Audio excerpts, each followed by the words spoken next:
within your means. So you don't want to sign up to a 3-year loan that you can't pay back the repayments on. So you really need to forecast accurately what you're able to afford. We jump to the next slide. So these are the different types of debt that we were talking about earlier. So we've got the overdraft, credit card, asset finance, and a term loan. So an overdraft is really there for managing those ups and downs. It's the filling the gap. It's always best to arrange all of these types of debt in advance. So you don't want to be going to the bank and saying, I need an overdraft tomorrow. They may want to see cash flow forecasts, they might want to see financial statements, and it's going to take a little while to pull that together. So, and it's also going to improve your relationship with the bank if you're going to them a month in advance, 3 months in advance, and saying, hey, I think I'm going to have some variability in my cash flow. It's a very normal conversation. I'd like to put an overdraft in place. With overdrafts, you only pay interest on the overdrawn amount. So versus, say, a term loan where you get all the cash up front and pay interest on all of it, a overdraft just sits there as basically an ability to go negative in your bank account for a time period and then pay it off when you receive your funds. So it's a really good flexible option. The overdraft interest is relatively high, so you don't want it to be your long-term way of funding your business, but it is a really good way to fill that gap. Credit cards are similar. They are a type of debt, and you really do need to be mindful of paying those off monthly if you're going to be using them for your business. But they are a very good way of financing small purchases, especially if you've got a couple of people in your business that need to be making those purchases, but really need to focus on paying those off every month so that you're not hit with those sort of 20+% interest rates. Now, asset finance and term loans, these are for larger purchases. So asset finance in particular is for buying things like equipment and vehicles. You guys will be all quite familiar with the vehicle finance. It's relatively easy to get because you're going to have the vehicle or the equipment as security. So if you stop making repayments, the lender is able to come and take that vehicle or equipment back and sell it and recoup their costs. So it's a really good option for avoiding that large outlay that you might have if you need to buy an asset. It's either, take $50,000 out of the bank account now or spread that over the life of the asset. And a lot of people choose to do that. It's a very handy form of finance. Now, the term loan is for even larger purchases. So that might be buying a business. It might be for a large project. And it's very structured. It's like a mortgage. Slightly shorter terms, usually 5 to 7 years, and it has fixed repayments, and you can fix the interest rates as well. So that gives you really good stability in terms of that cash flow, but you do need to be able to make those repayments. And as we had in the other slide, the shorter the better, but yeah, you do need to be able to meet that cash flow. If you wouldn't mind going to the next slide, or if there are any questions, Anna or anyone else. I think we'll probably do questions then, to be fair. So how can we reduce that debt? So how can we reduce it? Because obviously if we reduce the debt, we reduce the interest, we can maximize profits. So exactly. So how do we do that? So chipping away at it, don't stick your head in the sand. If you've got debts there, small regular repayments are better than nothing if you're struggling, and talk to your lender. So if you're not communicating with them, that's going to put you in worse standing with them than if you're upfront and talking to them about it. but do chip away at it as much as possible. So this is, you've got the debt in the past, and now that you might be struggling to pay it. So prioritize as well. So prioritize paying off that debt. So that usually with small businesses comes in the form of looking at your drawings and your costs in your business. So focus on clearing the high interest debts first. That's where you're going to get your biggest bang for buck if you have a choice between them, and will minimize your overall interest payments and accelerate that debt reduction. There are also consolidation loans out there where they'll take several of your debts, put them together, and usually it works out to be a lower interest rate. So that's another strategy for reducing the debt and reducing that interest. And also it can be a mental thing as well. Tackling one debt that's been consolidated can often seem like a more doable proposition. Yeah. And then finally, you want to maximize your cash flow. So you want to try and increase your revenue, reduce your expenses, and then also collect your debtors, push out your creditors as much as possible. And also there's some tax strategies as well that I'll get to towards the end of the presentation. Awesome.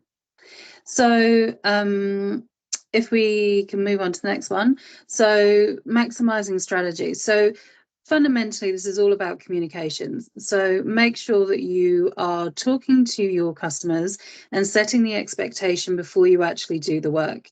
So if you want a particular set of terms, so for example, 14 days or 20 days or whatever it is, make sure you have that conversation at the point of quoting.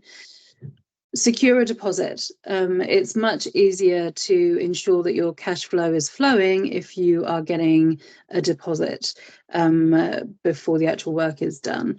Invoice as soon as possible, but make sure that you capture all the costs, because without capturing all the costs, you're automatically going to make a loss on that job. Never be afraid to chase. At the end of the day, start chasing from the minute that that invoice is due. And there are lots of automations in technology these days for invoicing software that allows you to actually all get the ball rolling from the date or from the due date. And then with systems like Xero and other software programs, they have alternative methods for payment. So it is a lot easier. We've all done it. If there is something there that we can just quickly type in our credit card details to, we'll pay for it straight away there and then. So make sure that you put those settings on. Take the time to put PayPal on, or Stripe, or direct debit, direct credit, whatever it is that you've got available on that software. So one other thing, we move to the next one. Another way to maximize your cash flow is processes, procedures, automating, strategies, informing your team, making sure that they're aware of it. Now, something that we do quite a lot of with our clients is actually looking at streamlining processes and procedures and how to get the best out of your team. This is the same principle. At the end of the day, you want to make sure that you have good workflow management. You want, whether you used a system, a computer system, or whether you use just a manual sort of process, you need to make sure that the flow is right, because that can cost a lot when it comes to inefficiencies and double handling. So make sure that you're quoting for the job, make sure that you get a really good proper brief from the customer, and set those expectations for both financially, setting the expectation for invoices and payments, all the way through to actually setting the objectives or setting the expectations for the job itself and the timeframes and you know what it's going to look like, etc. Production management. So make sure that you are maximizing the time that you're doing it. So I'm just trying to think of one, but for example, if you're going to be wrapping cars, I don't know, maybe let's say you're going to wrap them all day long and you're just literally going to just bang them out, or something along those lines. Waste management. I think there's definitely a saying in construction. I'm not sure if it's the same, but measure twice, cut once. So essentially, do not waste anything, because that is a lot of money that can go down the drain. And make sure that you keep on top of your stock. And when it comes to anything to do with your customers, it's all about communication and making sure that there's no surprises. So at the end of the day, that's always going to cost you money in reworks and all of that sort of stuff. So if I move on to the next slide. Are we there? Yeah. So no, I don't know. Is this yeah? So remember that knowledge is key. So make sure that you're automating your automatic payments, you're checking for them, making sure when they're coming out and why, making sure that you're negotiating with your suppliers, getting the best deal and the best payment terms as well. So you could be going from a 30-day to a 60-day. And control your spending. At the end of the day, if you don't have the money, don't spend it, unless you really, really need to. And if you need help, just ask. There's lots of people that you can ask for help, and Tom is one of them. So just don't be afraid to ask questions. There is no silly question at the end of the day. And I think you're going back, Tom, to tax and cash flow. So I think the next slide. Next slide. So what people don't often realize is you actually have options with tax, and these affect your cash flow. And for some people, it can be significant. So one of the first questions we get for people going into business are, how do I pay myself? So you have that's two main options. You've got the PAYE salary, which everyone's very used to before they go into business, versus drawings and a year-end adjustment. So if you set yourself up on a PAYE salary, you're literally paying the tax as you go, which is a lot earlier than if you're to set up in drawings and a year-end adjustment. So particularly in that first year, taking the year-end adjustment option can improve your cash flow to the tune of tens of thousands of dollars. It is timing, but early on, timing is everything. So talk to your accountant about those options. Some people like PAYE salaries because it gives them the certainty that they've paid at least some tax throughout the year. But you do have to watch out for losses. And early on, that's when often when losses come about. But also when we're facing business trends like we are right now, losses can come about. And if that PAYE salary is set too high and you create a loss in your business, you're paying tax a long time before you would otherwise. You've paid tax on a profit that you haven't actually realized, and you can't get that tax back until the next year or the year after. So if things aren't going so well and you're on a PAYE salary in your business, you need to be talking to your accountant about that. Now, growth and provisional tax. So there was a change a few years ago, which meant that you actually end up getting quite a bit of a tax benefit when you're growing. So provisional tax is always based on the prior year. And if you're growing, your profit this year is a lot higher than the prior year. So you get quite a few months, 3 to 4 months of grace period to pay the tax on that extra growth. So that's just something to be aware of when you're growing, that you are getting that tax benefit. But you really do need to know when those tax payments are coming up and talk to your accountant and forecast forward 12 months, so you can plan for them, because they can get chunky that way. The other tool that I just wanted to bring up to you lastly was tax pooling. So this is another little known tool for people, but you can actually go through essentially a middleman when you're paying your taxes, and you don't have to follow the timing rules that the IRD imposes on businesses. You can pay it when it suits you. So if you've got a very seasonal business where you end up having a large provisional tax payment right in your low season, or right over Christmas, say, you can actually smooth those payments with tax pooling.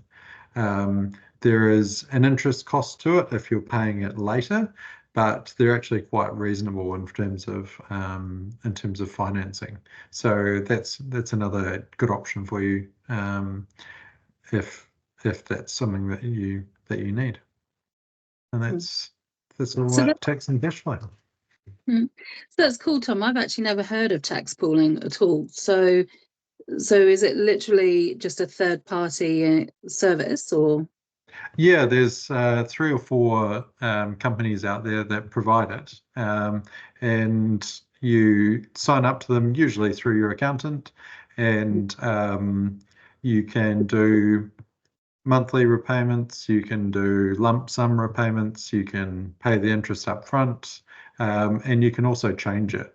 So there's heaps of options, and it's really what suits your cash flow. I've had clients that have really got behind in their taxes, and tax pooling has really enabled them to get back on top of it. Mm. Oh, cool. That's awesome. But so learning new things every day. So that's really cool. Michaela, I don't know if we've got any questions from anybody. We have a couple of questions. Yeah. So the first one I've got here is, can I borrow personally against my home for my business? I can take that one. That's a Tom question. Yeah, absolutely you can. And it is a good way to reduce your interest costs because you can use your house as security. And that gives the bank the ability to charge lower rates. And it's deductible as well if it's structured correctly. So you can deduct that interest off your business profits. It's a very common way in New Zealand to fund a business. Just be aware your house is security for your business. So, your business, if your business goes badly, then your house is on the line. So it's just something to be aware of. Oh, I've got another question here. It says, interest is deductible. If I pay off debt and reduce interest, won't I lose out tax-wise? You will have less of I presume that's me as well, but you will have less of a interest cost. So your tax will be higher, but you've also saved in the actual expense. So I always say, don't spend $1 to save 28 cents. So if you're not paying that interest, you're still 72 cents better off in a company to not have that interest charge. Having said that, if you're going to pay off debt, it does make sense from a business point of view to pay off debt that's not tax deductible versus tax deductible debt. So talk to your accountant. Definitely. Talking to your accountant is always a great idea, especially when it comes to working out money and forecasting cash flow and anything else that you may be unsure about. I do have a quick question though, Tom. Have you noticed any changes? Because with my client base, there's lots of customers that are complaining about not receiving payment for their invoices on time, and the general excuse is because the customers that they're trying to get invoicing, their invoices paid from, are waiting for their suppliers to pay them and all of that sort of stuff. So I just was curious to know if you're also seeing the same sort of trend. Yeah, we are. Everything seems to be lengthening out quite a bit. And it is that chain reaction that you described. So yeah, I mean it's a reality, and people are having to put in money into their businesses to keep them afloat. But that's where a lot of your workflow tips come in to ensure that if they're going to pay someone, that they pay you. Yeah, exactly. And definitely really good to speak to your accountants or speak to yourself, Tom, about cash flow forecasting and how to try and maybe get that debt that we were talking about at the beginning to fill those gaps like you were talking about, just to cover yourself so that you can keep the lights on, as it were. Yeah, I mean, a cash flow forecast can let you look down the road, and you can usually see in 2 or 3 months' time, if things continue as they are, you're going to need some debt to get you through. And like I said before, talking to your lenders early about that is much preferable. And you can also do something about it in the meantime as well. Yeah, exactly. That's cool. So thank you everybody for bearing with us with our technical problems that we were having this evening. I hope you got some good tips from it. I definitely learned something new with that tax pooling. So we'll hand you back to Michaela.